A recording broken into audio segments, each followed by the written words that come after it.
Well, welcome to North Shore, everybody. It's really good to see you. So glad that you're with us here in this room, and I want to welcome everybody who may be joining us online. We're glad you're here as well.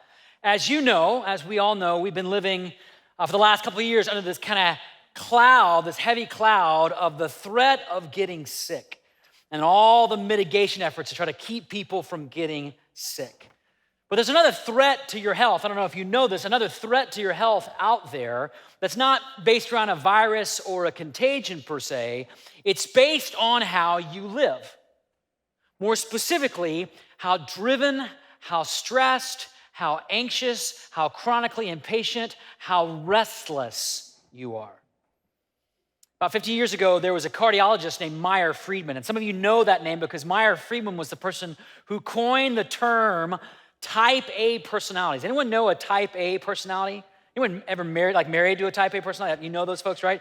Driven, stressed, kind of anxious temperaments. And he was the first person to discover the connection between this kind of chronic, stress-driven, anxious personality type and heart disease. But he discovered it in an amazing, kind of very interesting way. He didn't discover it in the operating room. He discovered it in the waiting room of his office.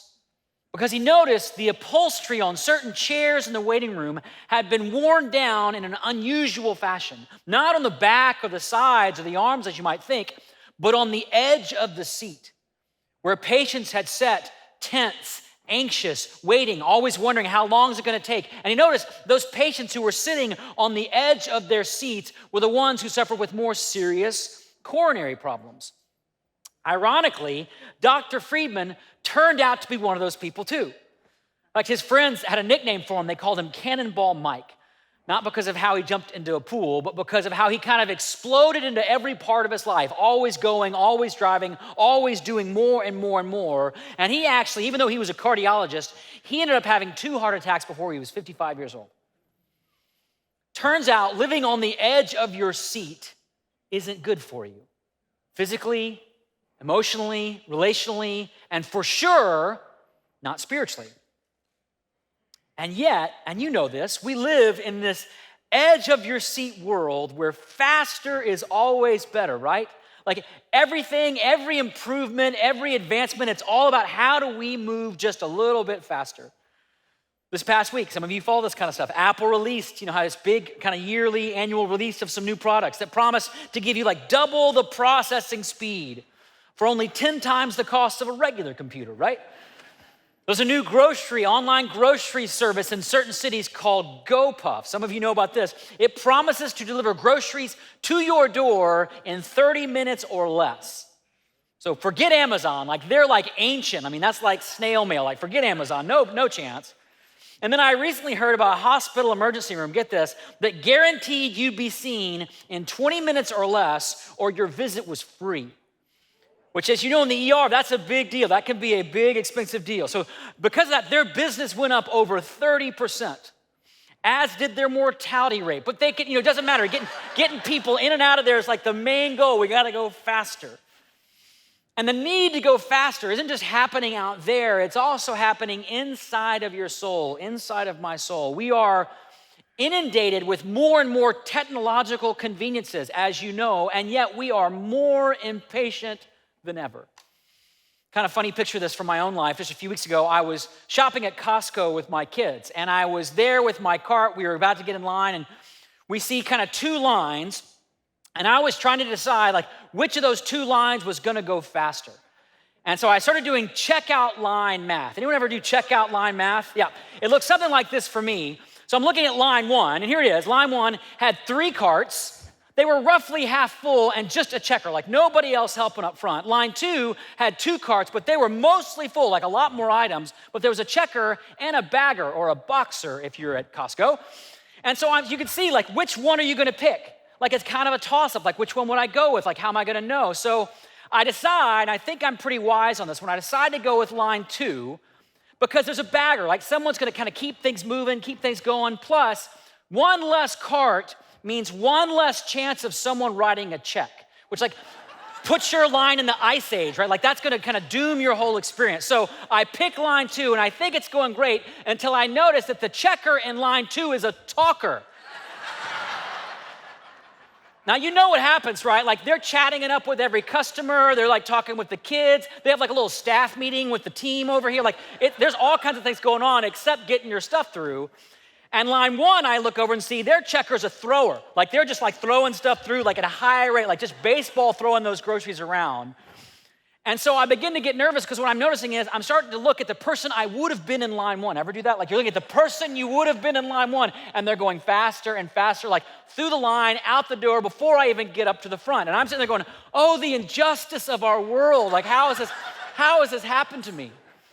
So the moral of the story is you gotta always go with the thrower. Like pick the thrower, forget how the eggs are doing. They can throw your kids across, like whatever it is, go with the thrower. Actually, the moral of the story is I have a hurry problem. And it's not just that I'm in a hurry, it's that hurry is in me. I've got this edge of your seat tendency, reflex, kind of habit deep in me. And we talked about this last week. It's part of this kind of broader cycle of life that we find ourselves caught up in, where we get busy and then we're hurried and then we get more easily angered and then we feel empty. And in a world that's going faster and faster and faster, this cycle begins to move faster and faster and faster.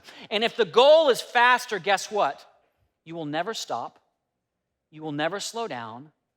You will never really rest.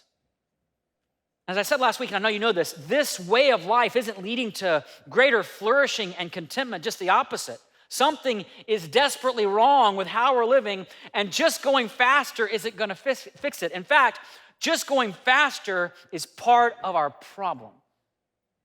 Well, the good news is God didn't create you to live this way. I don't know if you know that. Maybe God's kind of a new thing, or you're exploring faith. God did not create human beings to live this way.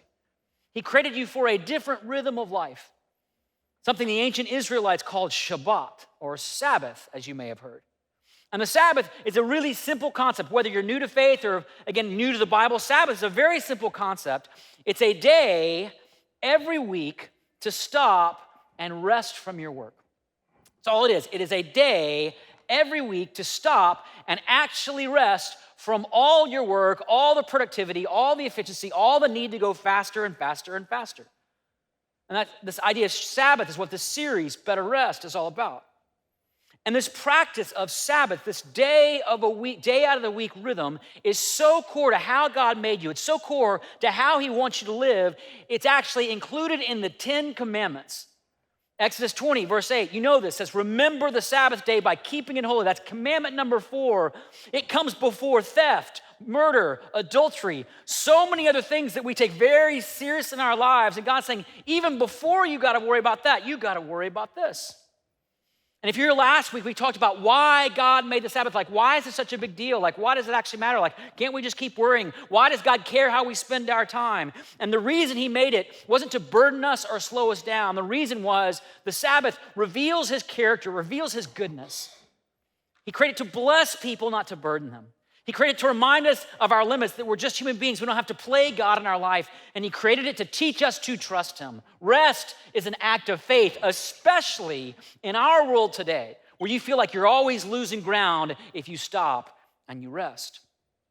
And if you missed last week, I want to encourage you to go back and watch. It's real important that you know why God did this, because if you don't know why He did it, you will not want to keep it. But that said, the real challenge with the Sabbath is not remembering it. The real challenge with the Sabbath is actually keeping it, observing it, doing it, thinking that this even matters at all. Some of you are going like, I don't know why I'm at church today. Like, why does this actually matter to my actual, real, busy, hectic, chaotic life? And many of you have already been asking me those very questions after last week. Someone reached out and said, I don't have a regular work week, so how do I even pick a consistent day? What a great question. Someone else said, I'm the primary caregiver for someone in our family. How do I even manage having a full day off? Like, I can't find that many hours just to stop. How do I do this?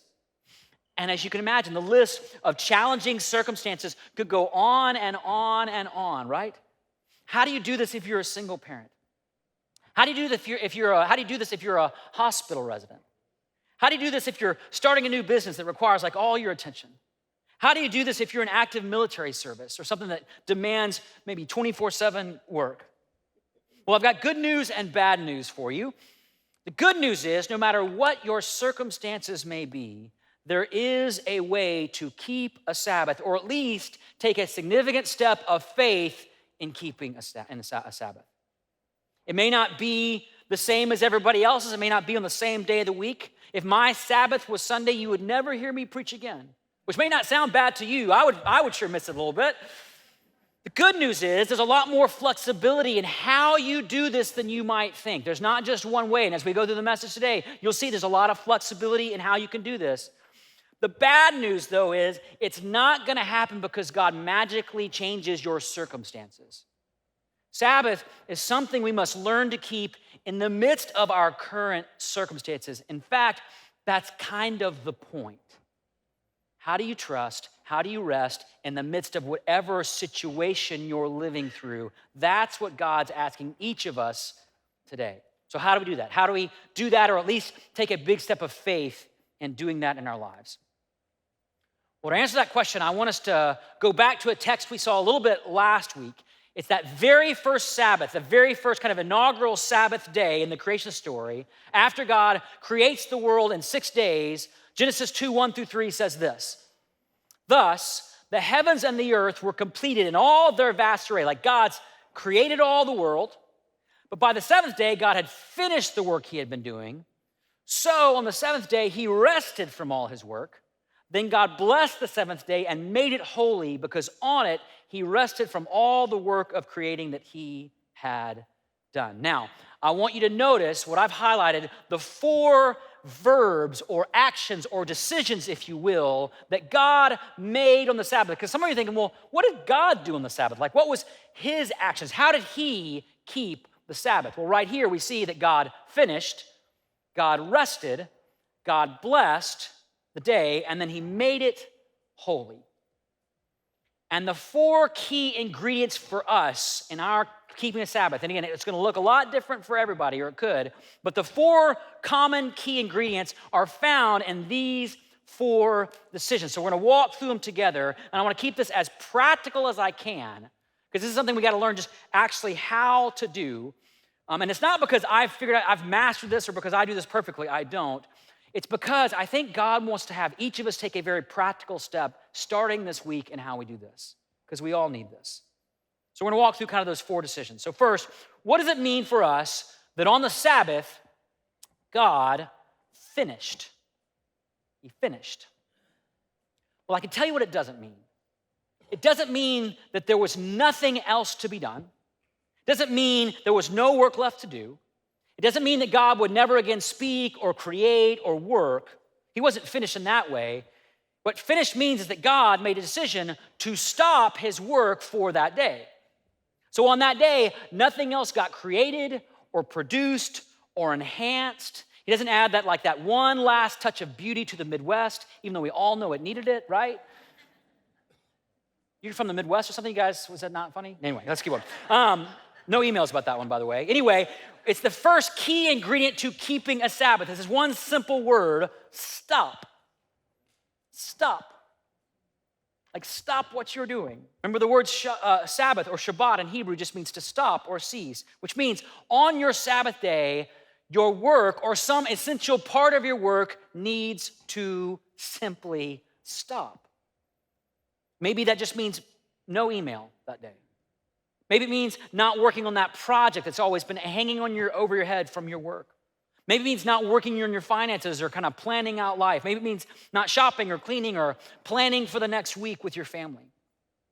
Just for example, for me, this means no church email, no church business, no studying, no writing, no strategic planning. And if you try to reach me on Friday, which is my Sabbath, you won't hear back from me until at least Saturday, which is hard because I often equate being loving with being available, right? But they're not the same. Jesus was always loving, but he wasn't always available. So on the Sabbath, I'm not available. I stop working. I'm not writing messages. I'm not planning. I'm not doing the regular work that God's called me to do. I stop, and so should you. And if for some reason you can't stop all of your work, pick one part of it that's especially stressful or stress-producing or draining, and stop that one thing for the day.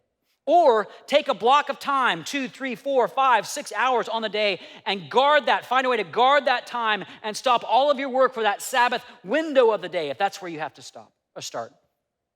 See, the Sabbath isn't meant to be this impossible standard that you always feel like you're falling short of. It's an invitation to take a step in trusting God with your work. But you can't say that you trust him if you're not willing to find one thing to stop. Like you just can't say, I trust God with my work, but I'm unwilling at any point to actually stop or get off that cycle, that treadmill of going and doing faster and faster and faster. So stop, that's the first ingredient. Second ingredient comes out of the second decision God makes on the Sabbath day, that seventh day. He rested. He rested, which again, doesn't mean that he got like physically tired and passed out in front of the TV. In fact, if you go back and read the creation story in Genesis 1, it's interesting. I'm an English major, so I kind of nerd out on this kind of stuff. It's interesting. There's this cadence, this rhythm, this kind of steady beat to how each day is written. Each day begins with the same phrase, and God said, and God said, and God said. And then each day ends with the same phrase. There was evening and there was morning. There was evening and there was morning. There was evening and there was morning. But when you get to the seventh day, the cadence of the text slows down. Look at this again. By the seventh day, God had finished the work he had been doing. So on the seventh day, he rested from all his work. Then God blessed the seventh day and made it holy because on it he rested from all the work of creating that he had done. That phrase, seventh day, appears 3 times, kind of like a broken record. And for those of you under 30, a record's like an old device that we should play music on, okay? I know it doesn't make any sense. It's a way to play music, right? But the repetition in this verse has a slowing effect on the reader. In fact, you almost have to slow down to read it. And by the way, there's no mention of evening or morning the second day. That phrase is strangely left out of this day, not because there's no sunrise or sunset, but because this moment, it's like in music, it's like a rest. It's like an interval of silence instead of a note or a beat. It's a way of saying when God rested, he created this interval of silence where the cadence, the rhythm, the pace slows down.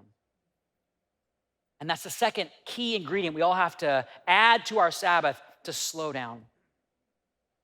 Stop and then slow down. The Sabbath isn't just about what you do, it's about how fast, or better yet, how slow you do it.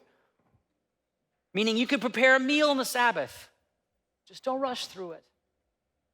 You can be with your kids on the Sabbath or do something together as a family, just don't hurry to get there and get the activity done. You can go somewhere on the Sabbath, just don't be in a hurry to get there. Kind of goofy story. A friend of mine recently was traveling from the San Francisco Bay Area in California down to Los Angeles. And it's like an hour and a half flight. It's a quick flight down. But instead of flying down to this meeting, she decided to drive down just to slow down the pace for a day, just slow things down. And she said it was remarkable the kind of quality time with God she experienced just by slowing life down for a day. She was like 8 hours late for her meeting, but she slowed down for the day, right? And just to say it, this is the most challenging part of the Sabbath for me personally. This is really the hard part because I like to do life fast. I like to work fast and talk fast and drive fast and shop fast. When Nina and I are in an argument, I'm like, how can we get through this fast? It's like, which doesn't help the argument, by the way, so don't try that at home, but it's all about how do we get through this quicker and quicker, faster and faster.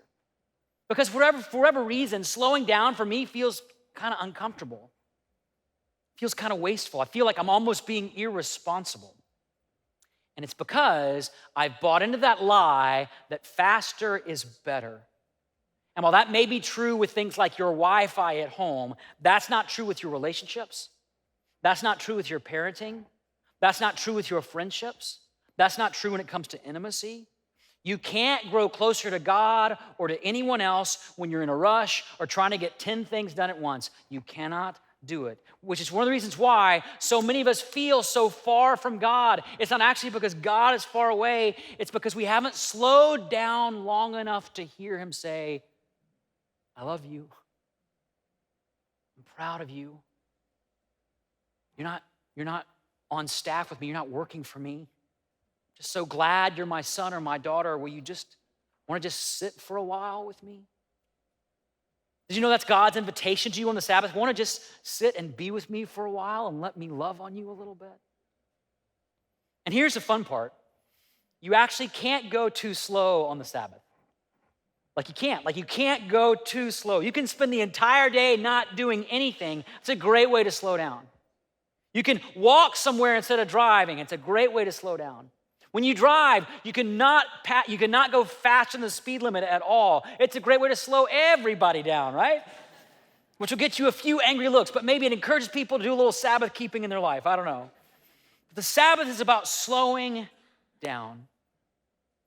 You've heard that old saying, don't just stand there, do something. The Sabbath inverts that. Don't just do something, stand there for a minute. Slow down for a minute. What's your hurry? Now, if you're anything like me, just hearing that, you're starting to feel like, wow, this is a recipe for a real slow, boring, painful day that I'm not going to enjoy at all. Well, if that's what you're thinking, pause. We're not done yet. God didn't just stop and slow down. The third decision he made on the Sabbath was that he blessed it. More importantly, he endowed into the Sabbath his blessing so that it would be a blessing for you, which points to a third ingredient: stop, slow down, and then to be refreshed, to be restored, to receive life and blessing from God is essential to your Sabbath. You can't skip this part. And by the way, this explains why Jesus was so committed to healing people on the Sabbath, even though the Pharisees said, no, we don't do that sort of thing on the Sabbath. Jesus did that because the Sabbath is all about being refreshed and restored. And when they criticized him for it, look at one of the things he said. He asked them, which is lawful on the Sabbath, to do good or to do evil, to save life or to kill? And of course, this is a rhetorical question. They all knew the answer, but he was reframing the Sabbath away from their kind of purity, follow the rules mindset, and towards a blessing, restoring, refreshing mindset. This isn't about rule following, it's about restoration. And so if you're gonna keep a Sabbath, you gotta do something to make it life-giving, make it a blessing. So if you're thinking, well, how do I decide what to do? Like, what are the criteria? Here's a great set of criteria for you to decide. When you're thinking about your Sabbath, ask yourself this question: does this activity bring life or drain? Rest or work? Hope or stress? Wholeness or more burdens? Does what I'm gonna do right now bring life, rest, hope, wholeness, or drain, work, stress, or burdens? Ask yourself, use this as a grid. And by the way, we're gonna post this on our app or put this on our app this week so you can have this criteria. Start using it on your Sabbath day. Start using it to make better decisions, to get better rest. And just so you know, the answer to these questions isn't gonna be the same for everybody. Of course not. We're wired differently. We're made differently. Maybe for you, what's life-giving is spending time with friends or family. Maybe what's life-giving for you is sitting down with a good book or taking a walk outside. Maybe you're a grandparent and spending time with your grandkids refreshes you.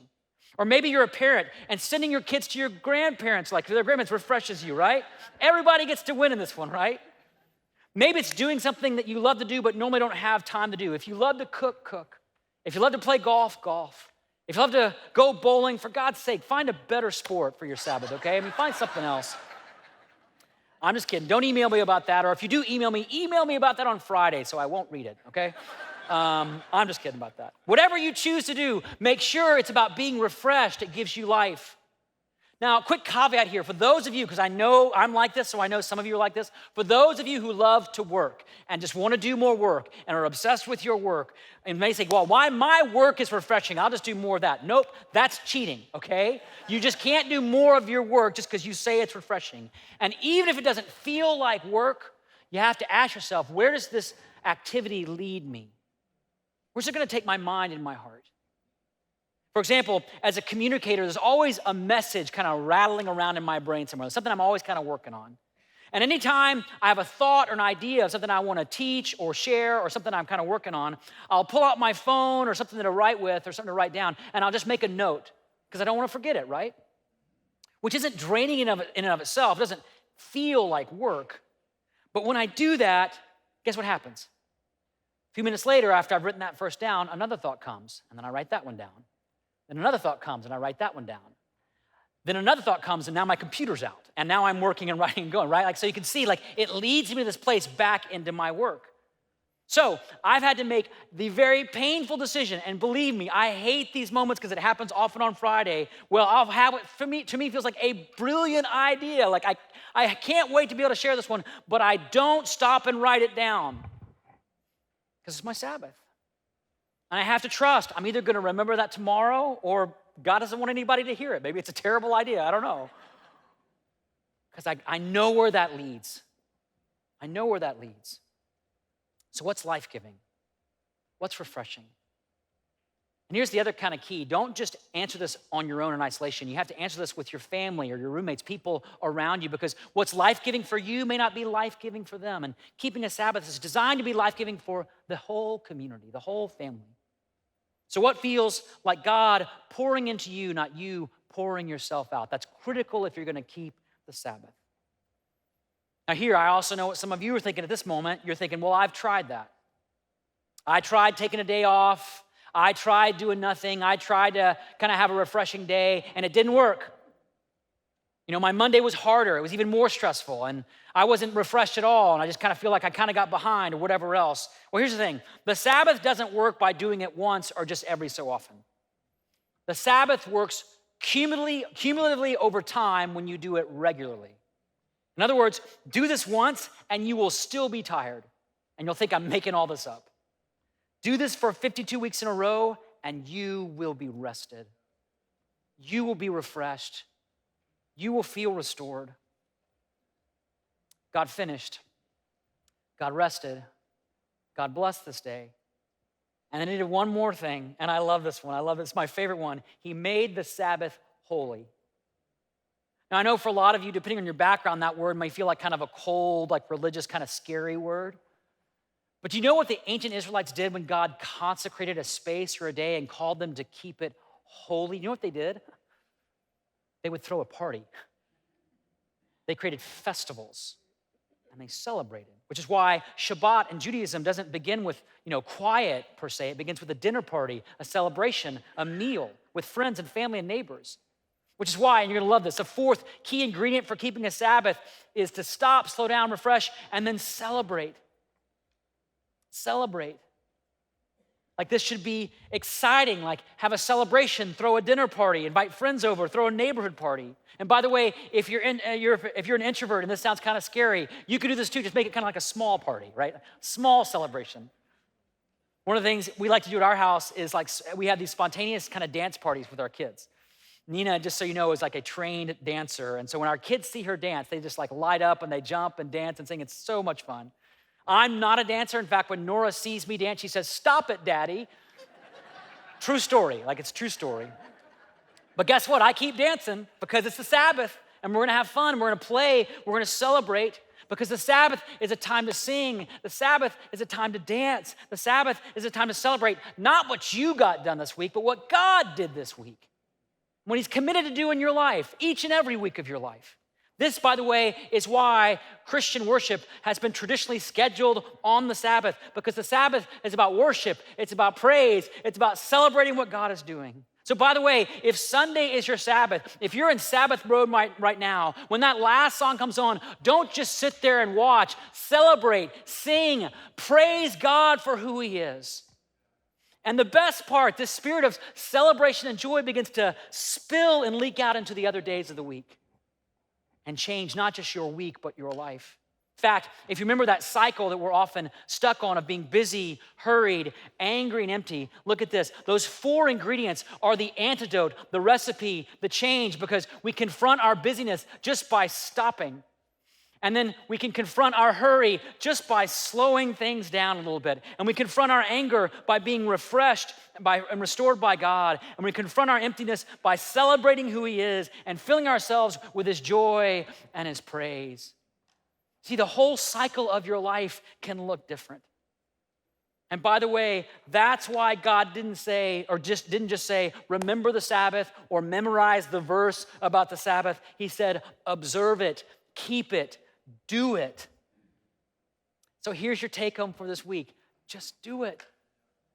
Just give this a try. Just start. Just do it in whatever way you can. In fact, today, when you get home, grab your phone, the calendar on your phone, or if you use a paper calendar, that's fine too. Grab that calendar and actually pick your Sabbath day on your calendar.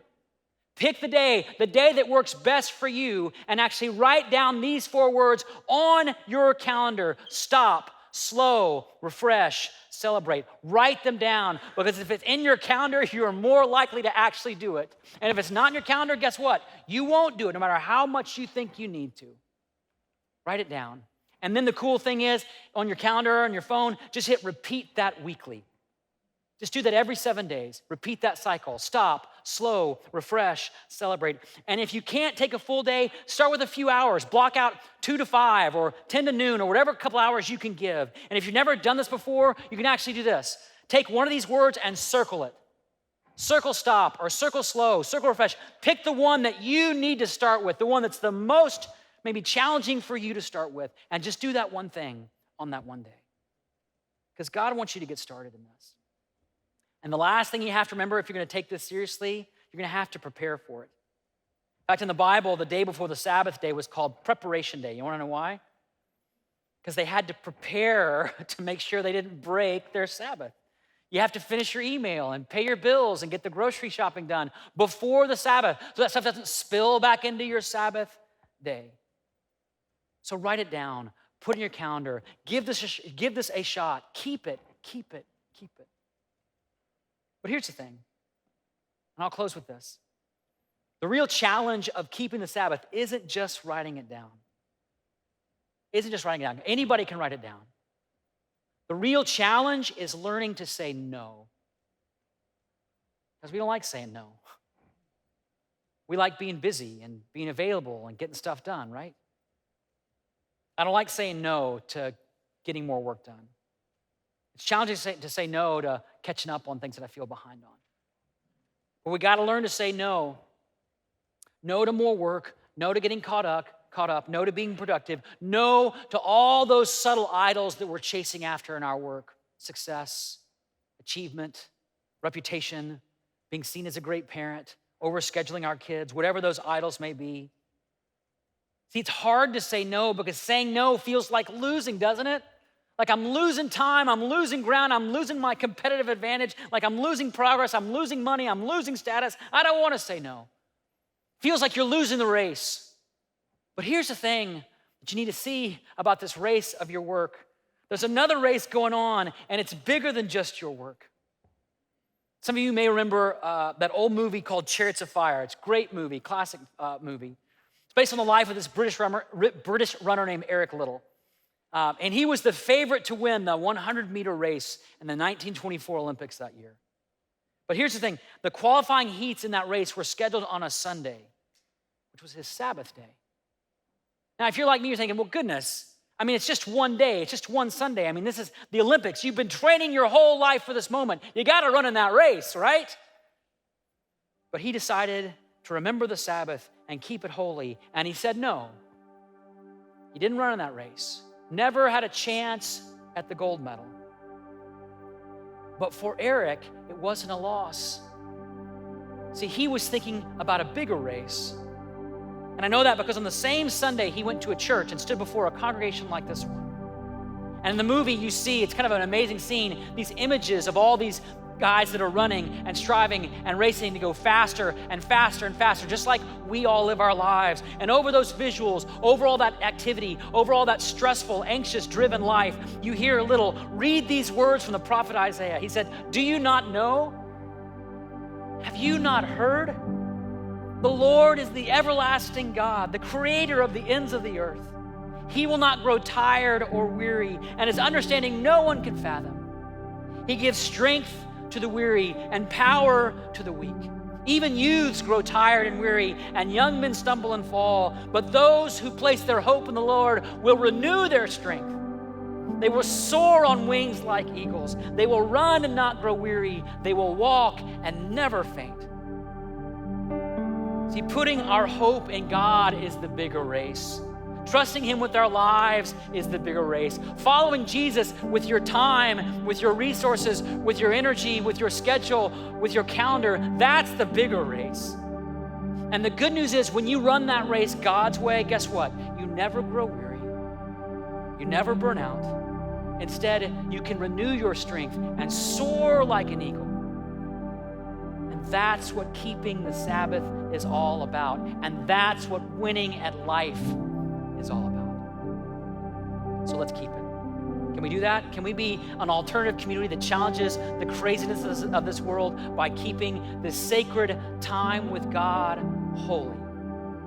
Let's keep it and let's pray. Jesus, we come to you carrying all those burdens, carrying all those fears, those needs to achieve or succeed or be seen in a certain way. I know I carry that desire to go faster and faster in so many avenues of my life, and yet here you are inviting us to come again and find rest in you. To remember the better race, the bigger race that we're running. It's not just about our work, it's about our souls.